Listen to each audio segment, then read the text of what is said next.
દાંતીવાડા કૃષિ યુનિવર્સિટીમાં આંતરરાષ્ટ્રીય સહકારી વર્ષ અંતર્ગત સહકાર સંવાદ કાર્યક્રમનું આયોજન. બનાસકાંઠા જિલ્લાના દાંતીવાડા કૃષિ યુનિવર્સિટીમાં કોઓપરેટિવ સહકારથી સમૃદ્ધિ અંતર્ગત આંતરરાષ્ટ્રીય વર્ષ માટે સંવાદ અને સેમિનાર યોજાયો.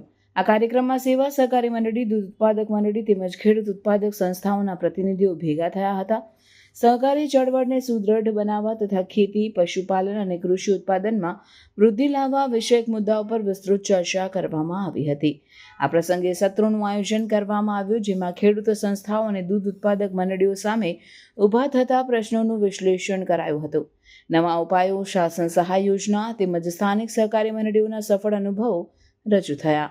સહકાર મંડળીઓના પ્રવર્તકો અને ઉપસ્થિતોએ સંસ્થાના સંચાલનમાં સહકાર, સમયાનુકૂળ સુધારા અને આધુનિક વ્યવસ્થાપન પર ભાર મૂકી પરસ્પર અભિપ્રાય આપ્યા હતા. વિશ્વવિદ્યાલયના આયોજકો દ્વારા સહકારલક્ષી વિકાસ માટે સહયોગ અને સંકલન વધારવાની જરૂરિયાત ઉપર જોર આપવામાં આવ્યું હતું. ગ્રામીણ વિસ્તારમાં ઉન્નતિ માટે સહકાર ક્ષેત્રે નવી પદ્ધતિઓ અપનાવી, સભ્ય સંખ્યા વધારવી તથા કૃષિ મૂલ્ય સંકળાયેલીને મજબૂત બનાવવાના નિર્દેશ આપવામાં આવ્યા.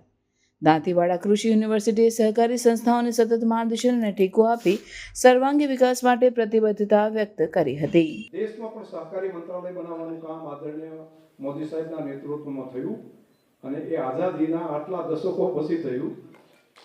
રાજ્યોમાં તો પહેલું સહકારી પાછું પડી ગયું હતું કે ભાઈ સરકાર બનાવો, એક ડિપાર્ટમેન્ટ બનાવો, સહકારને મદદ કરે. પરંતુ દેશમાં બન્યું અને દેશની અંદર એનું નેતૃત્વ પાછું કોને આપ્યું? સૌથી સક્ષમ જે નેતૃત્વ હતું અને જેમણે આત્મસાત કર્યું હતું સહકારિતા, એવા માન્ય શ્રી અમિતભાઈ શાહ સાહેબને કોઓપરેટિવ મિનિસ્ટ્રી આપી. એટલે દેશમાં સહકારિતાનો નવો સૂર્યોદય થયો છે. ટેક્સ કામગીરી શું કરશે? હવે ખાલી રાજગરો 1500 કરોડ રૂપિયાનો એક્સપોર્ટ કરે છે, એનો નફો કોઈને મળતો નથી. તમે તો એપીએમસી ભરી દો, વેપારી નફો કમાઈ લે. હવે આ નેશનલ કોઓપરેટિવ જો રાજગરો મોકલે, અમેરિકા, જર્મની, યુરોપના બધા દેશોમાં રાજગરો જાય છે, આપણને ખબર નથી. પણ આ નેશનલ મંડળીના માધ્યમથી જાય, એનો જે નફો આવે, જેમ દૂધ સંઘ ભાવ વધારો આપે છે, એવી જ રીતે એનો નફો 20% ડિવિડન્ડ એ તમને મળવાનો.